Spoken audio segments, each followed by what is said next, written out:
Hi everyone, I am Richard, and in this video I'll be teaching you some basic logic, and the two words I want to talk about are the words particular and universal. We will start with the word particular.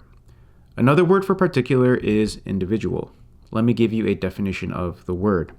I will be quoting from the 16th century English logician Thomas Blundeville, who had a very cool name. Blundeville writes this: "A particular or individual is that which signifies only one thing and can be applied to only one thing, as this name John or Robert signifies only one certain man and not many." Let me give you a few other examples. I, Richard, am an individual. Michael Jordan is an individual. Plato is an individual. John is an individual. And Peter is an individual.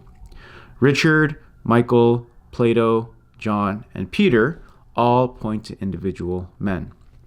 So that is what an individual or particular is.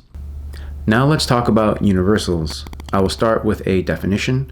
Again, I will be quoting from Thomas Blundeville. Blundeville writes, "Those words are said to be universal, which are spoken of many things. That is to say, which may be applied to many things or comprehend many things." Let me explain this with an example. An example of a universal is the word man. The word man applies to Richard, John, Peter, Paul, Jacob, or any other individual man. Another example of a universal is the word dog. The word dog applies to your pet dog, it applies to Snoopy, Scooby-Doo, etc. Universals are ideas that our minds conceive after they have seen multiple individual things that have the same nature. For example, a very young child initially learns things by looking at particular things. He sees individual men like Peter, Paul, George, Bob, etc. But eventually, the child realizes that all these individual men can be comprehended under the universal word man. And then, if the child is asked, "What is Peter?" he will answer, "Peter is a man."